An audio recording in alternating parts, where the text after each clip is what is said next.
സംസാരം ടിവിയുടെ എല്ലാ പ്രിയപ്പെട്ടവർക്കും സ്വാഗതം. എല്ലാവർക്കും കപ്പ ബിരിയാണി ഇഷ്ടമല്ലേ? ഇന്ന് ഞങ്ങൾ നല്ലൊരു കപ്പ ബിരിയാണിയാണ് തയ്യാറാക്കുന്നത്. ഇതിനു മുമ്പ് ഞങ്ങളൊരു കപ്പ ബിരിയാണി ചെയ്തിരുന്നു, തേങ്ങാപ്പാൽ ചേർത്ത കപ്പ ബിരിയാണി. ഇന്ന് ഞങ്ങളിവിടെ തയ്യാറാക്കുന്നത് തേങ്ങ വറുത്തിട്ട കപ്പ ബിരിയാണിയാണ്. ഇപ്പോൾ തിരുവിതാംകൂർ സൈഡിലൊക്കെ ഇത് ഒരുപാട് പ്രിയപ്പെട്ട ഒരു വിഭവമാണ്. തിരുവിതാംകൂറിൽ മാത്രമല്ല, മലബാറുകാർക്ക് ഏറ്റവും പ്രിയപ്പെട്ട ഒരു വിഭവമാണ് കപ്പ ബിരിയാണി. കല്യാണത്തിന് തലേദിവസമൊക്കെ ഞങ്ങൾക്ക് കപ്പ ബിരിയാണി ഇല്ലാതെ ഒരു സദ്യയില്ല. അത്രയ്ക്ക് ടേസ്റ്റി ആയിട്ട് മലബാറുകാർ ഉണ്ടാക്കുന്ന ഒരു വിഭവമാണ് ഈ കപ്പ ബിരിയാണി. അപ്പോൾ അതിനുവേണ്ടിയൊക്കെ സാധനങ്ങളൊക്കെ ഞങ്ങളിവിടെ എടുത്തു വെച്ചിട്ടുണ്ട്. എല്ല് എടുത്തു വെച്ചിട്ടുണ്ട്, കപ്പ എടുത്തു വെച്ചിട്ടുണ്ട്. ഞങ്ങൾ ഈ മലബാർ ഏരിയയിലൊക്കെ എല്ലും കപ്പ എന്നാണ് പറയുന്നത് കപ്പ ബിരിയാണിക്ക് പകരം. അപ്പോൾ നമ്മൾ അതെങ്ങനെയാണ് തയ്യാറാക്കുന്നതെന്ന് നോക്കാം. അപ്പോൾ ആദ്യമായിട്ടാണ് ഞങ്ങളുടെ ചാനൽ കാണുന്നത്, നിങ്ങളൊന്ന് സബ്സ്ക്രൈബ് ചെയ്യാൻ മറക്കരുത്. അപ്പോൾ നമുക്ക് പെട്ടെന്ന് വീഡിയോയിലേക്ക് കിടക്കാം. ഞാൻ ലെസ്ലി, ഞാൻ ലവ്ലി. നമ്മളിവിടെ 2.5 കിലോ കപ്പ വേവിക്കാൻ വെച്ചിട്ടുണ്ട്. ഇനി നമുക്ക് എല്ലൊന്ന് വേവിച്ചെടുക്കണം. അതിനുവേണ്ടി നമുക്ക് മസാലയൊന്ന് തയ്യാറാക്കാം. അതിനുവേണ്ടി നമ്മളൊരു ഉരുളി വെച്ചിട്ടുണ്ട്. ഉരുളി നന്നായിട്ട് ചൂടായിട്ടുണ്ട്. ഇനി നമുക്കിതിലേക്ക് കുറച്ച് വെളിച്ചെണ്ണ ഒഴിച്ചു കൊടുക്കാം. വെളിച്ചെണ്ണ നന്നായിട്ട് ചൂടായിട്ടുണ്ട്. ഒരു അരമുറി തേങ്ങയുടെ കൊത്ത് ഞങ്ങളിവിടെ എടുത്തു വെച്ചിട്ടുണ്ട്. നമുക്കതൊന്ന് വറുത്തെടുക്കാം. ആദ്യം തേങ്ങാക്കൊത്ത് നല്ല ഈ എല്ലും കപ്പയൊക്കെ കഴിക്കുന്നതിന് കൂടുതൽ അതിൻ്റെ ഇടയ്ക്കൊരു തേങ്ങാക്കൊത്ത് കഴിക്കുകയാണെങ്കിൽ നല്ലൊരു ടേസ്റ്റാണ്. അപ്പം നമുക്ക് ആദ്യം അതൊന്ന് ഫ്രൈ ചെയ്തെടുക്കാം.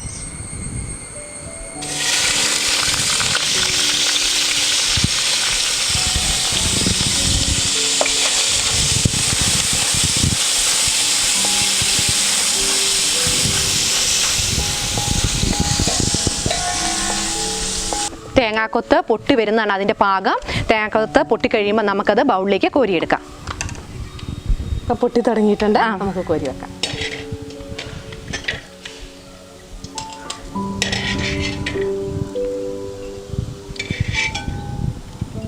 നമ്മൾ തേങ്ങ വറുത്തിവിടെ എടുത്ത് വെച്ചിട്ടുണ്ട്. ഇനി നമുക്ക് ഈ എണ്ണയിലേക്ക് തന്നെ നമുക്ക് തേങ്ങ ചിരകിയത് ഒന്ന് ഫ്രൈ ചെയ്തെടുക്കാം. അപ്പോൾ അരമുറി തേങ്ങ ചിരകിയതാണിത്. ഇത് നമുക്ക് എണ്ണയിലേക്ക് ഇട്ട് കൊടുക്കാം. അതിൻ്റെ കൂട്ടത്തിൽ തന്നെ 4 ചുള്ള ചെറിയുള്ളി ഉണ്ട്. ഇനി 2 തണ്ട് കറിവേപ്പിലയും കൂടെ നമുക്ക് ഇട്ട് കൊടുക്കാം. ഒരു ഗോൾഡൻ കളറാവുന്നോടം വരെ നന്നായിട്ട് നമുക്കത് ഫ്രൈ ആക്കി എടുക്കണം.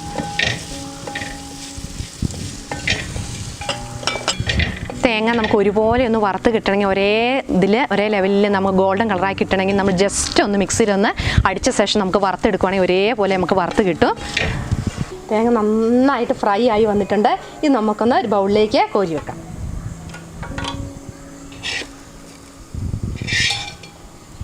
അപ്പോൾ തേങ്ങയെ നമ്മൾ ഫ്രൈ ആക്കി എടുത്ത് വെച്ചിട്ടുണ്ട്. ഇനി നമുക്ക് ഇഞ്ചിയും വെളുത്തുള്ളിയും മസാലപ്പൊടികളൊക്കെ നമുക്കൊന്ന് ചൂടാക്കിയെടുക്കാം. ഒരു 6 പച്ചമുളകാണ് നമ്മളിവിടെ എടുത്തിരിക്കുന്നത്. പിന്നെ അല്പം കൂടെ എരിവ് കൂടുതലാണെങ്കിൽ ഒരു 1-2 കൂടെ നമുക്ക് കൂട്ടിച്ചേർത്ത് കൊടുക്കാം. പച്ചമുളക് ഒന്ന് ജസ്റ്റ് വാടിയിട്ടുണ്ട്. അതിനുശേഷം നമുക്കൊരു വലിയ കഷ്ണം ഇഞ്ചി ഇട്ട് കൊടുക്കാം. ഒരു ചുള വെളുത്തുള്ളി. പച്ചമുളക് ഇഞ്ചിയുടെ വെളുത്തുള്ളിയുടെ എല്ലാം പച്ചമണം മാറി കിട്ടിയിട്ടുണ്ട്. അതിനുശേഷം നമുക്ക് സവോള ഇട്ട് കൊടുക്കാം. മീഡിയം സൈസിലുള്ള 2 സവോളയാണ് നമ്മളിവിടെ എടുത്തിരിക്കുന്നത്. ഒരുപാട് സവോള ചേർക്കണം. ഒരുപാട് സവോള ചേർത്താൽ ഇപ്പം കപ്പ ബിരിയാണിക്ക് മധുരമായിരിക്കും. അപ്പം ഞങ്ങളിവിടെ എടുത്തിരിക്കുന്നത് 2 സവോളയാണ്. നമുക്കതും കൂടെ ചേർത്ത് കൊടുത്ത് നന്നായിട്ടൊന്ന് വഴറ്റിയെടുക്കാം.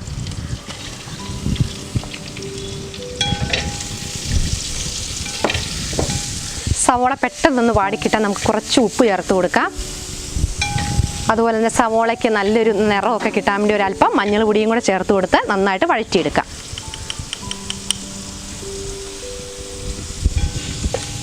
ഒരു 2 കറിവേപ്പിലയും കൂടെ ഇട്ട് കൊടുത്ത് നന്നായിട്ട് വഴറ്റിയെടുക്കാം.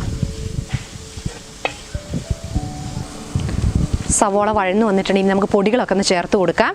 2 ടേബിൾ സ്പൂൺ മല്ലിപ്പൊടി, 1 ടേബിൾ സ്പൂൺ കാശ്മീരി മുളക് പൊടി, 1 ടേബിൾ സ്പൂൺ സാധാരണ മുളക് പൊടി, 1 ടേബിൾ സ്പൂൺ മീറ്റ് മസാല, ഒരു 2 കറിവേപ്പിലയും കൂടെ ഇട്ട് നന്നായിട്ടൊന്ന് അതിൻ്റെ പച്ചമണം മാറുന്നത് നന്നായിട്ട് വഴറ്റിയെടുക്കണം. പൊടികളൊക്കെ നന്നായിട്ടൊന്ന് മൂത്ത് വന്നാലേ ആ കപ്പ ബിരിയാണിക്ക് അതിൻ്റേതായ നല്ലൊരു ടേസ്റ്റ് കിട്ടുകയുള്ളൂ. അപ്പം നമ്മൾ അടി പിടിക്കാതെ ലോ ഫ്ലെയിമിലിട്ട് നന്നായിട്ട് അത് ഇളക്കിയിട്ട് മൊരിഞ്ഞ് വരണം. അപ്പോൾ നന്നായിട്ട് ഇളക്കിയത് ഇങ്ങനെ ഇളക്കിക്കൊണ്ടിരിക്കണം.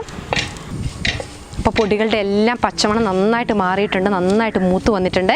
ഇനി നമുക്ക് കുക്കറിലേക്ക് എല്ലിട്ട് കൊടുത്ത ശേഷം ഈ മസാലക്കൂട്ടും കൂടി ഇട്ട് കൊടുത്ത് നമുക്ക് വേവിച്ചെടുക്കാം. 6-8 വിസിൽ വരെ കുക്കറിലിട്ട് നമുക്കിത് അടുപ്പിക്കാം. നമുക്ക് കുക്കറിലേക്ക് ഇട്ട ശേഷം നമുക്കൊന്ന് വിസിലടിപ്പിക്കാം. ഇവിടെ 1.5 കിലോ മുഴനെഞ്ചാണ് എടുത്തിരിക്കുന്നത്. മുഴനെഞ്ചോ വാരിയല്ലോ ആണെങ്കിൽ ഏറ്റവും നല്ലത്. അതിനാണ് നമ്മൾ ഏറ്റവും കൂടുതൽ ടേസ്റ്റ് കിട്ടുന്നതും. ഇവിടെ ഞങ്ങൾ 1.5 കിലോ മുഴനെഞ്ചാണ് എടുത്തിരിക്കുന്നത്. ഇനിയിപ്പോൾ ഇറച്ചി തന്നെയാണെങ്കിലും നമുക്ക് ഈ കപ്പ ബിരിയാണി ഉണ്ടാക്കാം. എന്നാലും എല്ലും കൂടി ചേർത്തുണ്ടാക്കുമ്പോഴാണ് അതിന് ഏറ്റവും കൂടുതൽ ടേസ്റ്റ് കിട്ടുക. അപ്പം നമുക്ക് ഈ എല്ല് കുക്കറിലേക്കിട്ട് വേവിച്ചെടുക്കാം. അപ്പോൾ എല്ല് നമ്മൾ കുക്കറിൽ ഇട്ടിട്ടുണ്ട്. ഇനി മസാലയും കൂടി ഇട്ട് നന്നായിട്ട് മിക്സ് ചെയ്ത് നമുക്ക് കുക്കറിൽ വേവിച്ചെടുക്കാം.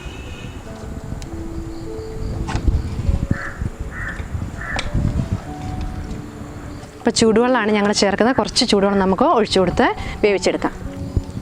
നമ്മൾ സവോള വഴറ്റിയ സമയത്ത് അല്പം ഉപ്പിട്ടിരുന്നു. ഇനി എല്ലിനും കൂടെ ആവശ്യത്തിന് നമുക്കൊരു അല്പം ഉപ്പും കൂടെ ചേർത്ത് കൊടുക്കാം.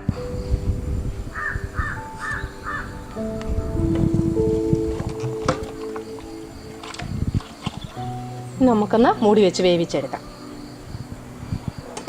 നമ്മൾ കുക്കറിൽ വേവിക്കാനായിട്ട് വെച്ച എല്ല് 8 വിസിലടിച്ചിട്ടുണ്ട്. ഇനി നമുക്കൊന്ന് കുക്കർ ഓഫ് ചെയ്തിട്ട് നമുക്കൊന്ന് തണുത്ത് എയർ പോകണം. അതിനായിട്ട് നമുക്കൊന്ന് മാറ്റി വയ്ക്കാം. നമ്മൾ കപ്പ വേവിക്കാൻ വെച്ചിട്ടുണ്ടായിരുന്നു. കപ്പ വെന്ത് വന്നിട്ടുണ്ട്. ഇനി നമ്മൾ ഒരു ഉരുളി അടുപ്പത്ത് വെച്ച് നമുക്ക് കപ്പയെ എല്ലും അതിലേക്ക് ഇട്ട് കൊടുക്കാം. നന്നായിട്ട് വെന്തിട്ടുണ്ടല്ലേ?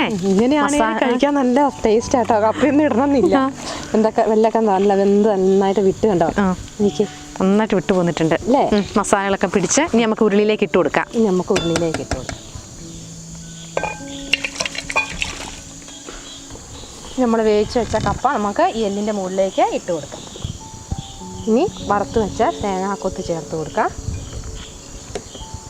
കൂടെ തന്നെ നമ്മൾ വറുത്ത് വെച്ച തേങ്ങായും കൂടി തേങ്ങ ചേർത്ത് കൊടുത്തു. ഇനി നമുക്ക് 1 ടീസ്പൂൺ കുരുമുളക് പൊടി, 1 ടീസ്പൂൺ ഗരം മസാല, 1 പിടി മല്ലിയില എല്ലാം കൂടെ ചേർത്ത് കൊടുത്ത് കുറച്ച് ചൂടുവെള്ളം കൂടെ ചേർത്ത് നമുക്കൊന്ന് ആവി കയറാൻ വേണ്ടി മൂടി വെക്കാം.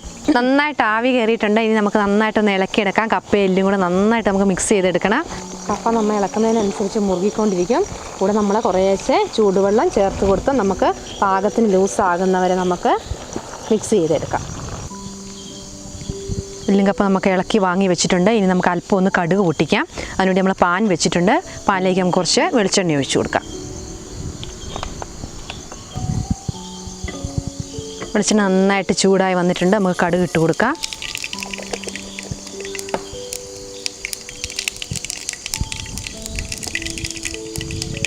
കടുക് പൊട്ടിയിട്ടുണ്ട്.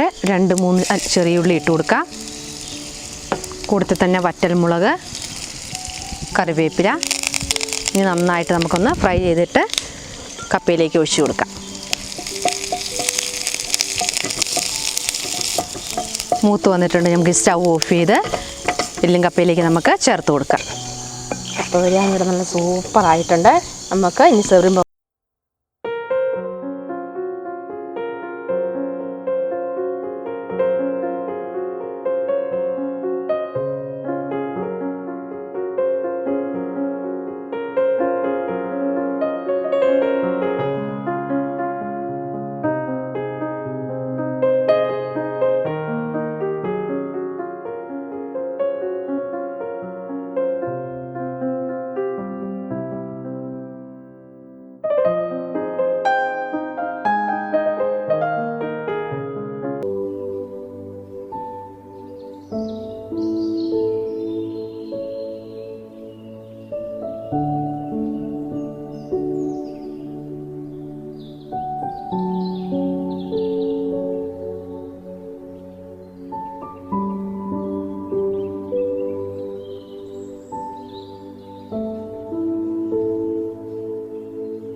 തേങ്ങ വറുത്തിട്ട കപ്പ ബിരിയാണി ഇവിടെ റെഡി ആയിട്ടുണ്ട്. എല്ലാവരും ഒന്ന് ഉണ്ടാക്കി നോക്കണം. അപ്പോൾ അവധി ദിവസങ്ങളിലൊക്കെ നമ്മൾ വീട്ടിലിരിക്കുന്ന സമയത്ത് ഇച്ചിരി ഇറച്ചി വാങ്ങുന്നതിനെക്കുറിച്ച് കുറച്ച് എല്ലും കൂടെയൊക്കെ വാങ്ങി ഈ രീതിയിൽ എല്ലാവരും ഒന്ന് ട്രൈ ചെയ്ത് നോക്കുക. എല്ലാവർക്കും ഇഷ്ടപ്പെടും. ഞങ്ങളുടെ വീട്ടിലൊക്കെ ഞങ്ങൾ അവധി ദിവസങ്ങളിൽ ഇടയ്ക്ക് ഉണ്ടാക്കാറുണ്ട്. എല്ലാവർക്കും ഒത്തിരി ഇഷ്ടമാണ്. അപ്പോൾ നിങ്ങളിതൊന്ന് ട്രൈ ചെയ്ത് നോക്കുക. ഈ വീഡിയോ ഇഷ്ടമായെങ്കിൽ എല്ലാവരും ഒന്ന് ലൈക്ക് ചെയ്യുക, കമൻറ്റ് ചെയ്യുക, പ്രിയപ്പെട്ടവർക്കും ഫ്രണ്ട്സിനൊക്കെ ഒന്ന് ഷെയർ ചെയ്യുക. അപ്പോൾ ആദ്യമായിട്ടാണ് ഞങ്ങളുടെ ചാനൽ കാണുന്നതെങ്കിൽ എല്ലാവരും ഒന്ന് സബ്സ്ക്രൈബ് ചെയ്യുക. അപ്പോൾ തൊട്ടടുത്ത് കാണുന്ന ബെല്ലൈക്കൺ ക്ലിക്ക് ചെയ്യുകയാണെങ്കിൽ ഞങ്ങളിടുന്ന വീഡിയോയുടെ നോട്ടിഫിക്കേഷൻ നിങ്ങൾക്ക് ലഭിക്കും. അപ്പോൾ ഞങ്ങൾ വീണ്ടും നല്ലൊരു അടിപൊളി വീഡിയോ ആയിട്ട് വീണ്ടും കാണാം. Bye.